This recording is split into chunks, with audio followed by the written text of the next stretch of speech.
we wanted to get together to talk business.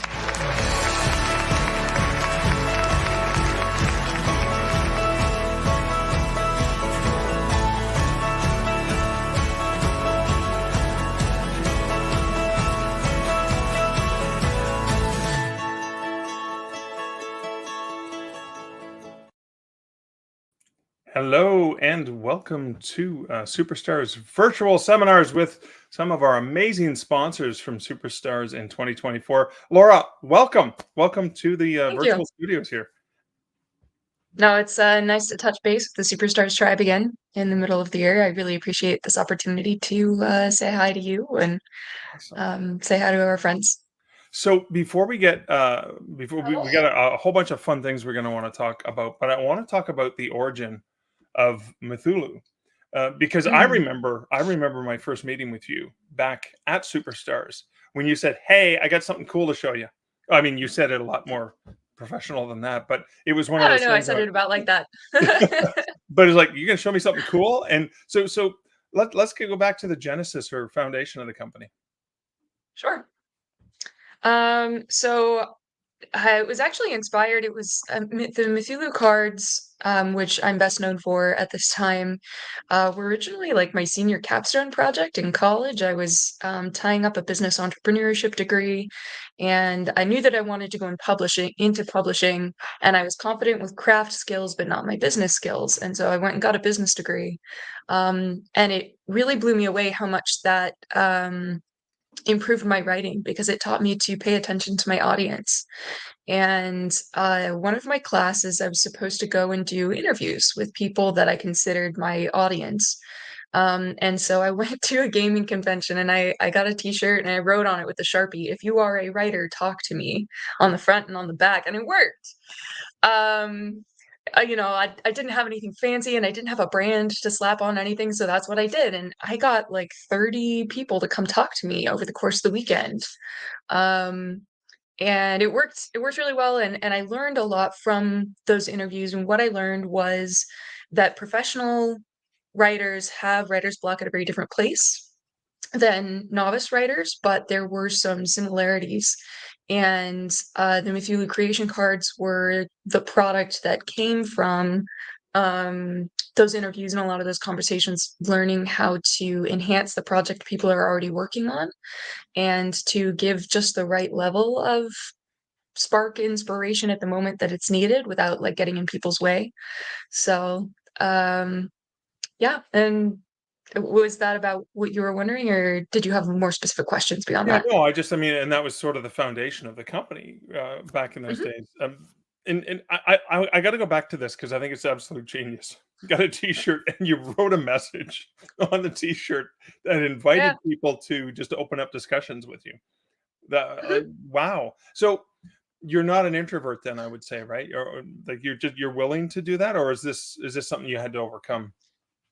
Well, the purpose of that class was to make it so painful grade-wise that we couldn't hide in a corner. We Wow. had to go out and talk to somebody, or we would fail the class. It was like 75-80% of our grade was going and doing those interviews and proving that we had done it. Um, so I kind of skirt the line. Like, I can be extroverted sometimes. I also get a lot of creative energy from being alone. Um, I would say that I have cultivated my extrovert side because I recognize that human connection is important. Oh, that is fantastic. So these cards, these Mythulu cards, and when I first saw them, I Mhm. was thinking tarot deck because of the art and like the beautiful art and stuff like that. Yeah, But thank you. and I've got my nice signed copy just on the other side of the shelves here, a signed deck that you can use for writer's block, and you can pull things out. You can really come up with so many creative ideas from that. But that was just the beginning, right, for Mythulu? Yeah. Yeah, that was just the beginning. So from there, I had backed one of James Owen's Kickstarters, and at the time it was like half the money I had in the world to back at that level where I could get an hour of his time. But I didn't know when I would need it. I didn't know what I would need it for, but I knew that I would need it when I needed it. Right. And did you know And James, or how did you discover this Kickstarter, or well, whatever? I met him at Phoenix Comic Con like 6 years prior to that. Okay. And went to his Dealing with the Dragons talk and just stupid cried. Um, and I actually still have the dragon that he drew from that session. Of course, you got Um, that dragon from that session. Of course, you put up your yes, hand because I first. cried harder than anybody in the room, so he took pity on me and gave it to me. But no, so a lot of years later, I backed that Kickstarter and saw him at Phoenix Comic Con again and said, "Hey, I have a project I'd like to show you. It's ready now. It's really going to work a lot better if I can show you in person. Do you mind if I come to your studio?" Um, and he hesitated hard, and he gave me a long pause, and he sort of did like that check of like, "Are you creepy?"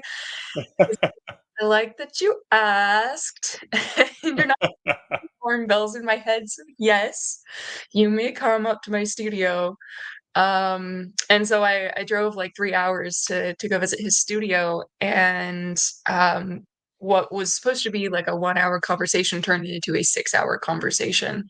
And The meeting of the he loved minds the happened. cards. Yeah. Hmm. Yeah, and the cards were very ready at the time. Every card had full art, full descriptions. The cards were complete. We were just waiting on final box packaging. Um, but I know that the level of completion of that project is part of what impressed him. So he gave me an endorsement on the spot.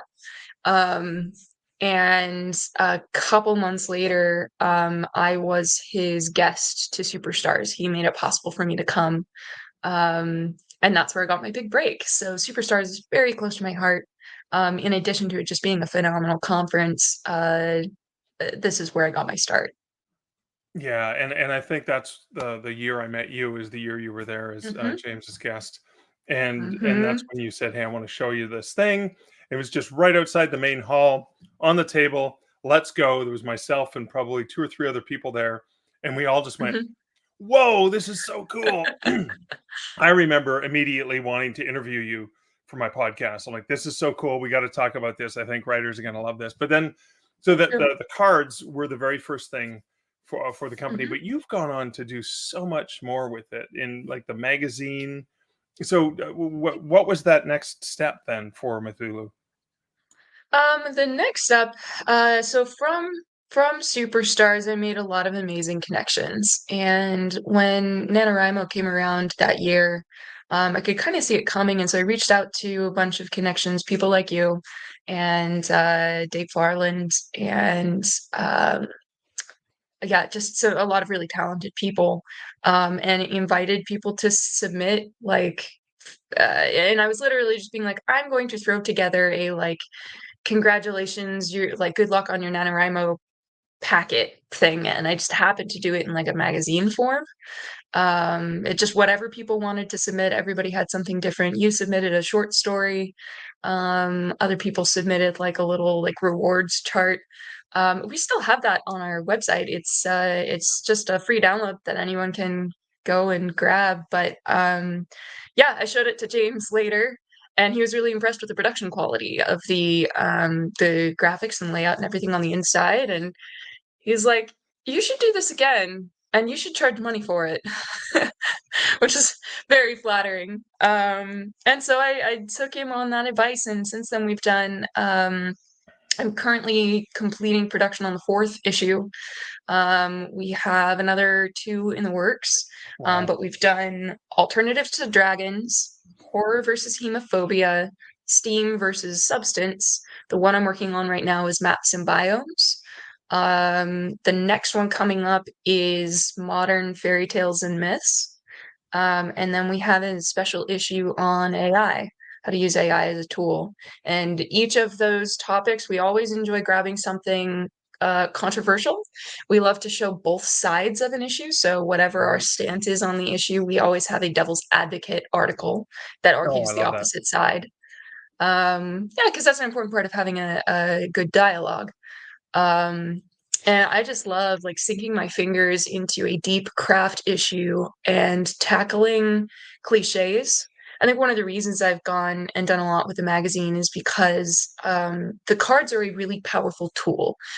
But in order for you to get the most use out of them, you have to be committed to digging the cliches out of your work. And there are some levels of craft competence that I started to see were a gap with some of our audience, where people loved the cards, they loved the art, they were getting something out of it, but there was more they could get out of it if they had somebody furthering the discussion on like, hey, what are dragons doing in your story? Is that really the best monster for you personally to create, or is there something more unique that would be more you? Right.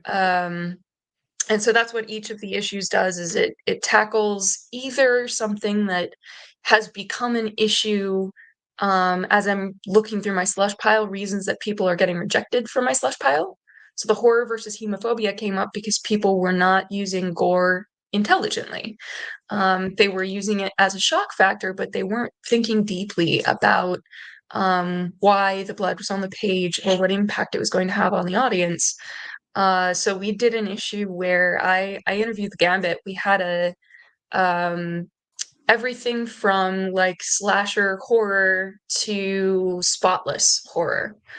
So we always pick stories that show the spectrum of the skill, done well at each stage, so that it's like you can have gore in your story or not, but like there's a right way to do it and a wrong way to do it on either side of the spectrum. Right.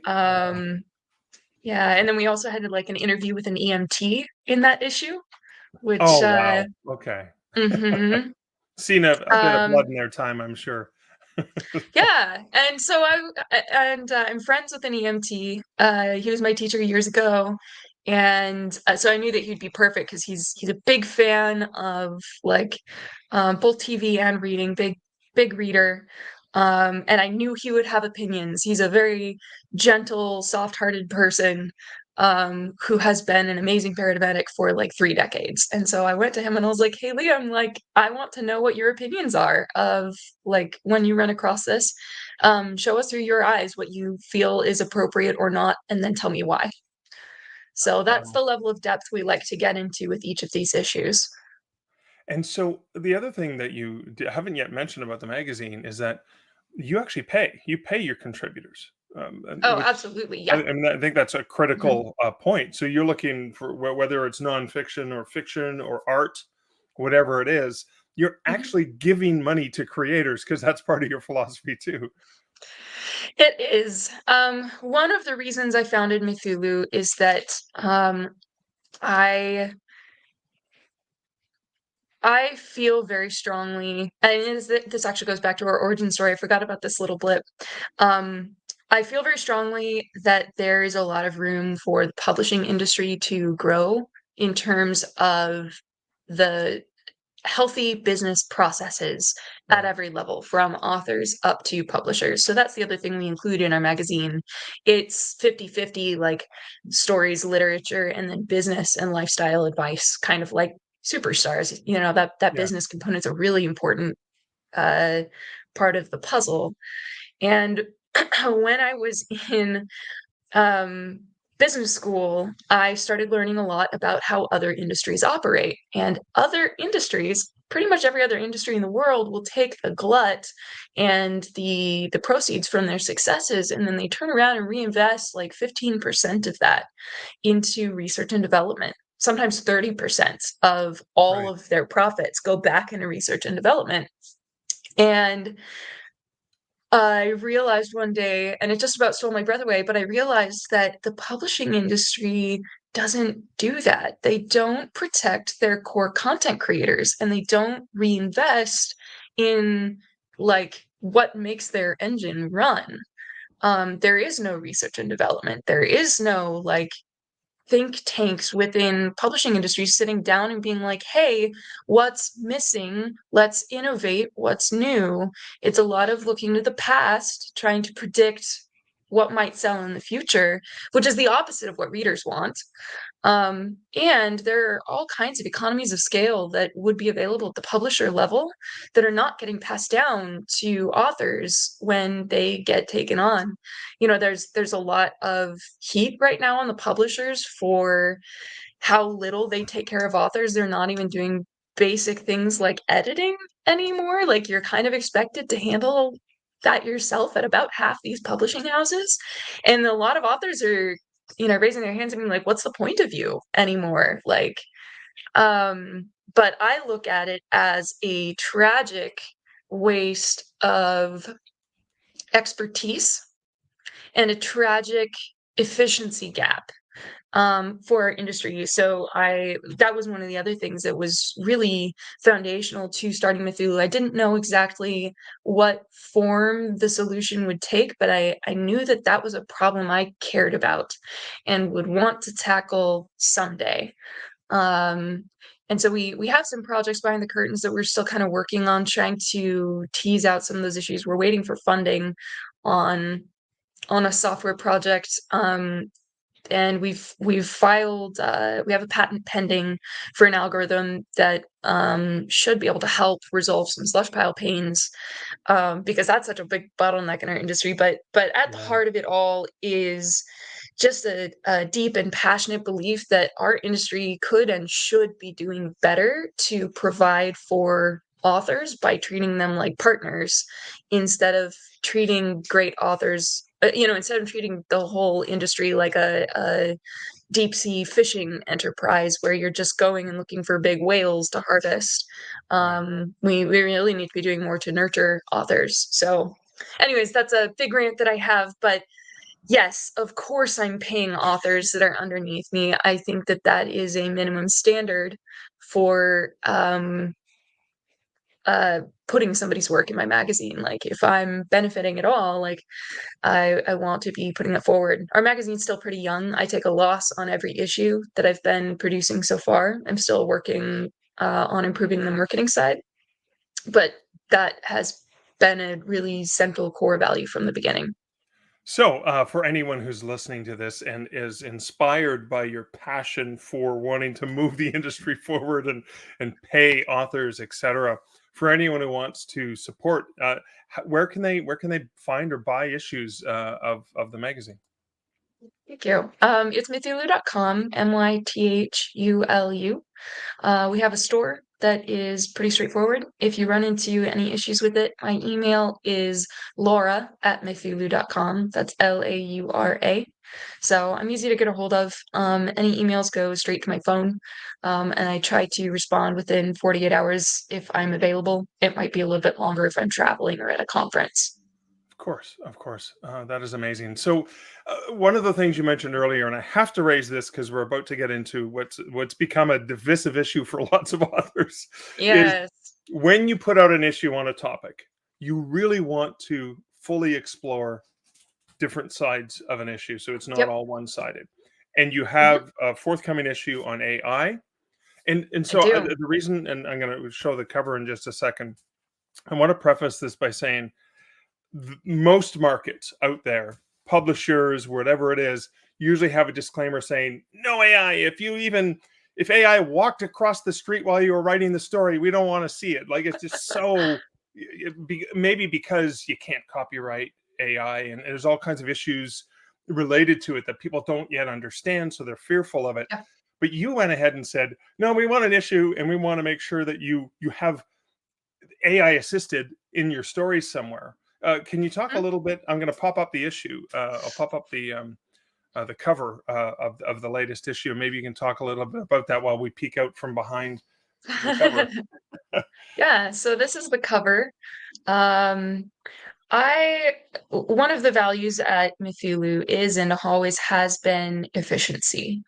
And it was kind of interesting looking back on those values that I wrote 6 years ago.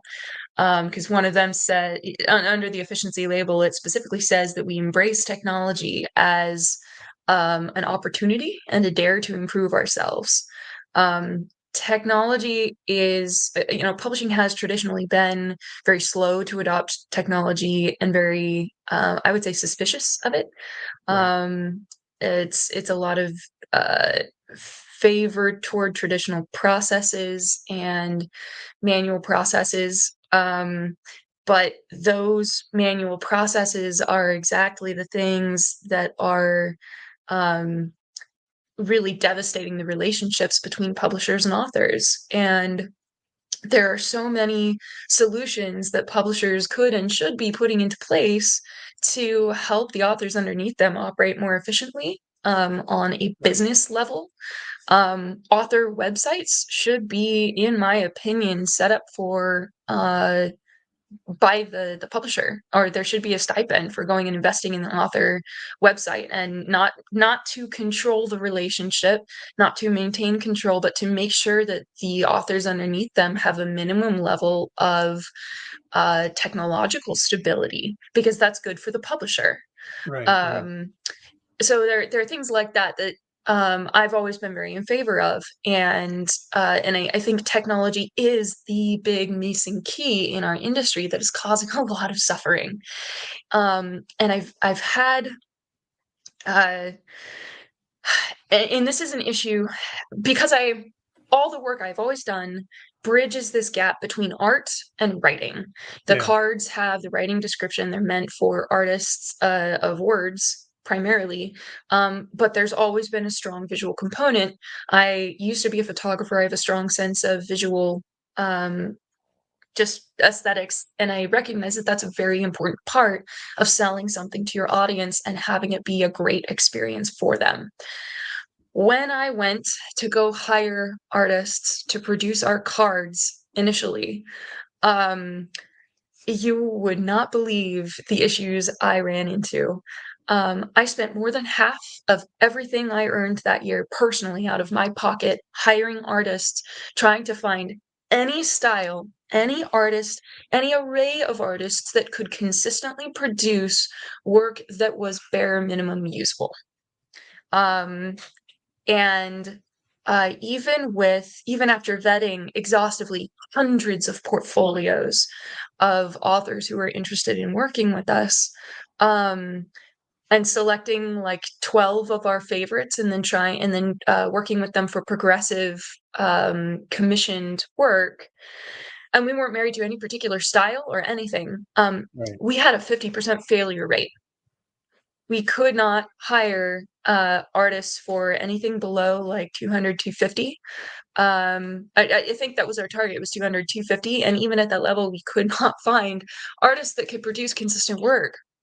And so the project was almost dead before it got out. And at the last minute, as I was getting really frustrated with the project, my brother said, "Hey, have you heard of Google Deep Dream?" And this was one of the earliest art AIs. And so it was an open source project, and it was, the results were pretty bad at the time.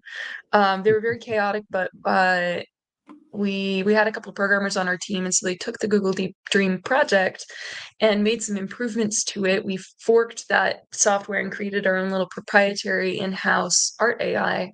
It was not generative, but it would allow us to repaint any image in the style of an oil painting. Ah. Um, and so we ended up, I think we had budgeted $25,000 for art, and instead we went and we licensed a bunch of stock images. We found the best ones that were available from, like fantasy, sci-fi, a variety of genres, and we used an art AI to repaint them. And that's the art that's on the cards today. Oh, wow. I don't think I knew that backstory to Yeah, how you we were got the art, but really that's quiet still a about it. lot of money that you spent. Yeah, yeah. Um, Yeah, we were really quiet about it. I knew that it would be controversial and our infant business could not take the heat. I was fresh out Right. of college. Mm. My old accounting professor and his wife had invested their life savings trying to get our business off the ground. Um, and I was there to be helpful. I was not not there to raise controversy. So I was always honest. If people asked me directly about the art, I think in 6 years I had only 2 people recognize any of the AI artifacts in the final outputs. Okay. Wow. Yeah. Yeah. So when AI came out, when generative AI came out, I was just excited. Um, I am a big fan of hiring artists and a big fan of hiring writers and paying for good work. I see generative AI as an incredible tool that has the opportunity to reduce drudgery. There is there's a lot of creative opportunity within those outputs, and somebody still needs to steer them. So I've done some other presentations on the legality and ethics of art AI. I have followed very closely over the last year and a half every announcement that's come out of the Copyright Office and all of the court cases as they come and go, and a lot of them are getting dismissed. And I've also dug into the last like 200 years of copyright law internationally, trying to understand like what does the law say about AI, and what should the laws be. So I have a very forward-looking view. I love technology anyway. I tend to look at the big picture. I like looking beyond the conversations that people are having right now to like what is the next layer of the conversation people should be having. Right. And I try to urge those conversations forward wherever I can. So yeah. So when I realized that publishers were afraid to touch AI, I was like, I guess I know what our next issue is. Like, I love that. so yeah. So the issue specifically, our open call told people that they must use AI during some part of the creative process. It was up to them to figure out when and where. They just needed to describe how they had used it. And we have some solid entries this time around. And it's been very interesting for me as an editor to see what weaknesses the outputs still have.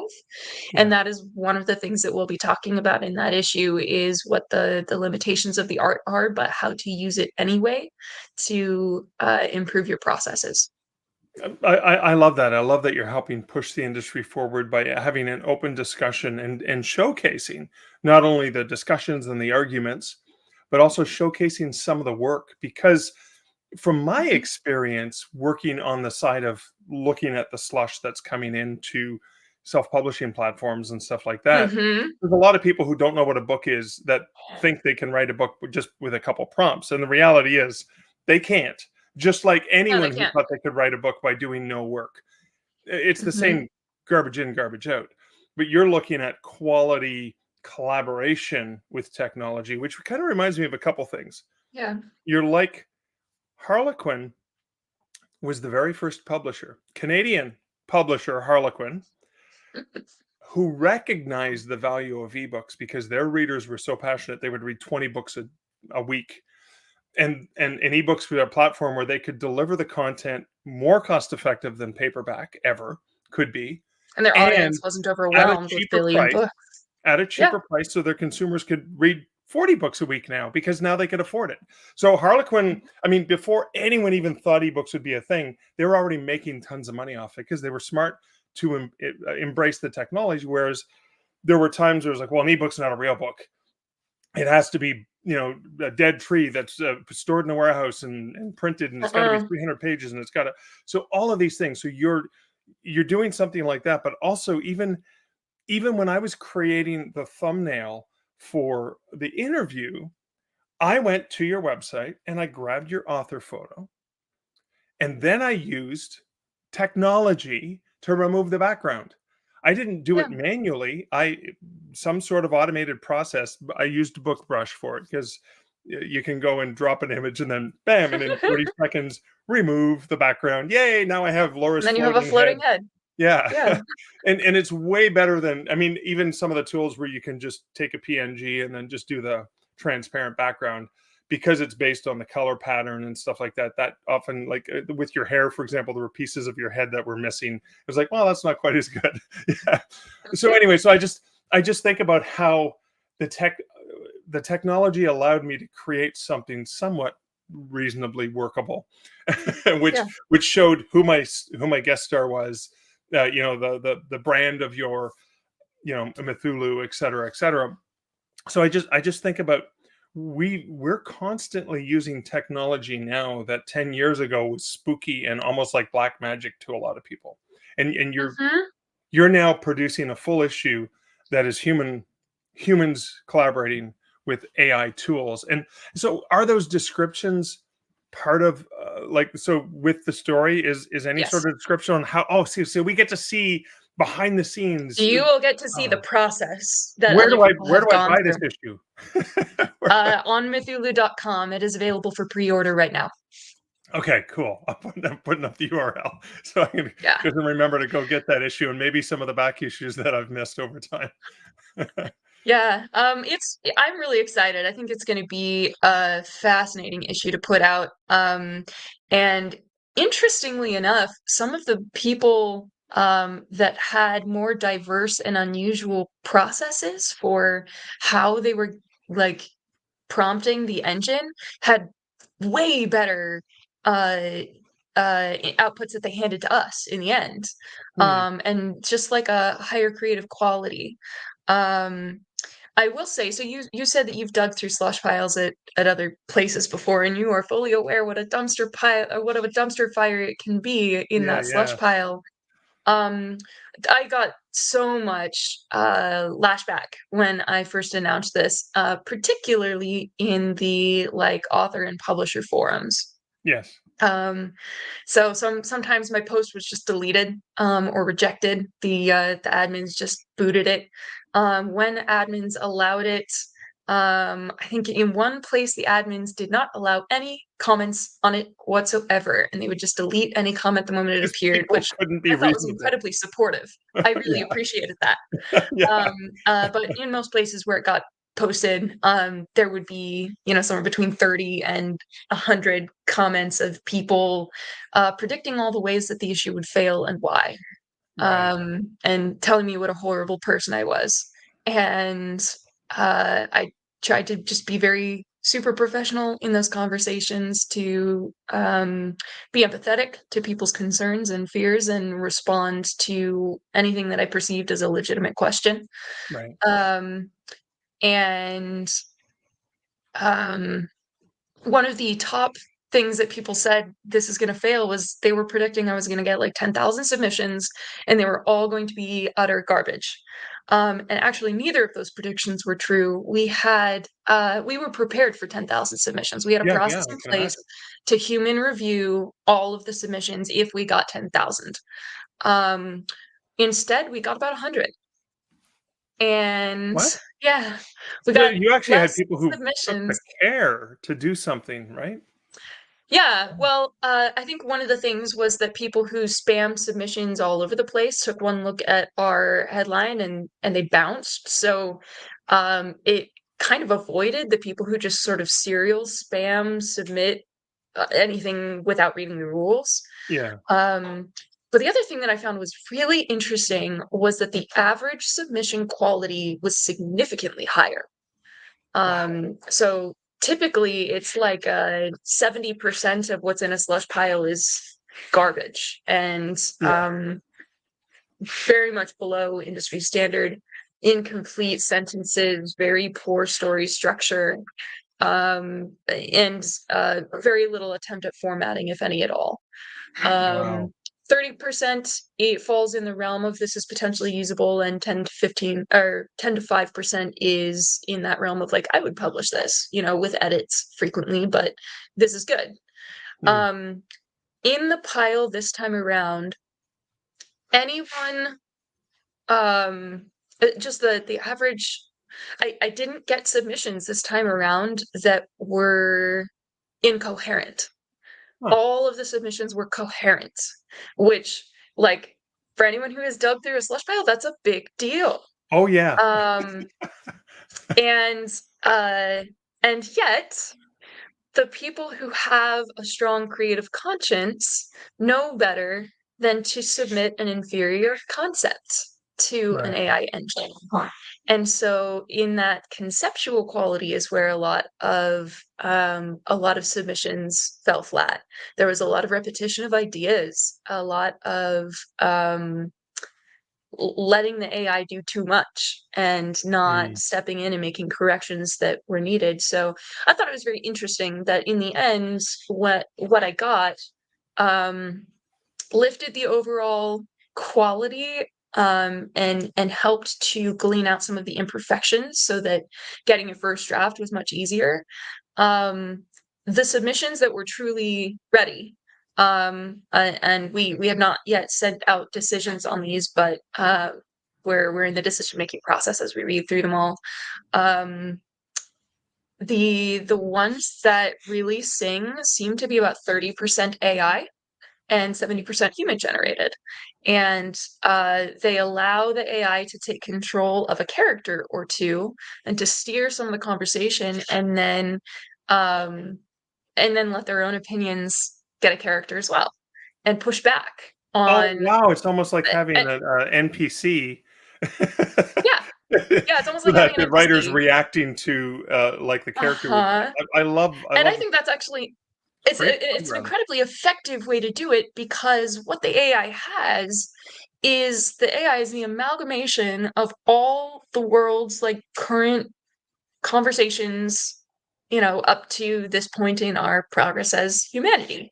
And it is the author's job typically to, use wherever humanity is right now as a starting base for a new conversation, and then try to further the conversation. And so when you look at the tool and you don't judge it immediately for what it is, and you say, what does it do well? What does it not do well? And you leverage what it is to fuel your processes where you can. Like there are great ways to use the tools. And I can always tell sometimes the AIs get really flowery with their language, and I can tell when there's a sentence that has been written with AI. And 2/3, 3/4 of the time, if I can tell because it's a sentence that shouldn't have been included. It's a sentence that should have been edited out. But every once in a while, like that 20 to 30%, the AI will make some zingers, and they're in there because they're awesome. And Right. so I think it's a really fascinating tool. It's a different way to create. It's very startling for any of us who have already been in the industry for a while, but the next generation is not going to feel that way. And they're going to leverage this technology not just to recreate the same kinds of stories we've always created, but there are going to be different kinds of books, different kinds of stories, and different ways of presenting story than we have ever seen before. And that's right around the corner. Well, yeah, I mean, go back to, story has to come out of my typewriter. No, it can come out of my printer. Oh, no, I can actually, Kevin J. Anderson style, I can dictate while I'm hiking mountains in Colorado. That's how I storytell, by, like transcribing those words. So, I mean, like at the process of the creation is an interesting thing, because some people are purists, like, no, it's got to be on a typewriter or else it's not a real story or whatever. So I Well, love and it. we were just at the Writers of the Future Awards together, and I opened up the program there, and I started to laugh because on the first page, it talked about what a visionary L. Ron Hubbard was for using a typewriter when they first came out. Yeah. And I saw that page, and I kind of sighed, and I started to laugh, and I was like, how is it hard for people? I get that change is startling, but at the same time, like, we have seen this exact process repeat decade after decade, generation after generation, for hundreds of years, of technology coming in, being scary for 5 to 7 to 10 years, and then suddenly being the new way of doing things, because the technology is invented because it solves a problem. And so I'm very passionate about the fact that, like, I want great art. I want amazing stories. I want readers to get better books on the shelves than they've been getting. And I want authors to make a better living than they've been able to make.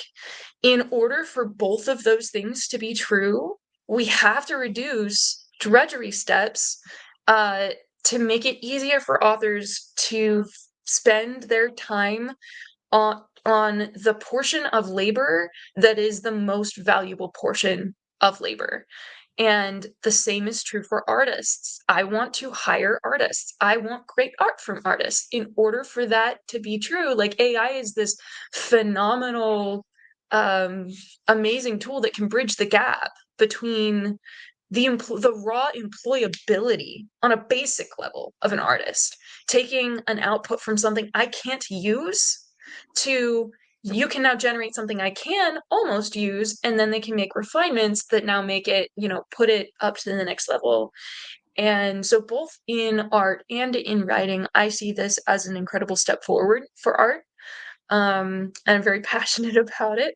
And I will gladly listen to and debate anybody on the law and ethics and copyright. Especially if you have an hour, I can talk for an hour on that topic. But I know I've been on yeah. panels with you. Well, and it's always so So fascinating. But I love that, and so thank you for pushing the discussion forward, which I think is so you're important. welcome. But before we go, I want to make Mhm. sure that we get one last update from you. And apart Yeah. from running a company with the several people that work at the company, all of the artists and authors that you pay, and again, just Mhm. to denote, you've lost money on every issue so far because you want to make sure So everyone gets far, paid. So far, I know yeah. that's not going to last long, but that's part of an upstart for any company. Yes. Um, Yeah, it is. but you also had found the time to write, and you've got a book coming out. Can Yes, you tell us a little bit about I that? do. So this is the print copy that I just got back the other day. Ooh, This is called Sweeter Than Silence. okay. And it is about creator audience relationships. So I'm always on the hunt for what is the next thing that is getting in the way of people being able to make great art. Okay. And again, this is my business entrepreneurship Right. degree coming and like speaking in the back of my head of like, how do you make sure that you are reaching your audience? And as I've been working with people, both through the magazine and through the consulting that I'll do from time to time, people will reach out and want to do like a drawing session with me. Um, I have noticed 9 principles that I haven't really seen discussed at length, if at all, in our industry, that are critical components of our work being sellable on the back end and palatable to our audiences, especially long term. And it's like when we pitch our art to somebody or we pitch our book to somebody, what's on the scales inside their head? Like, what are we being weighed against? Right. Because whatever that is, it's important.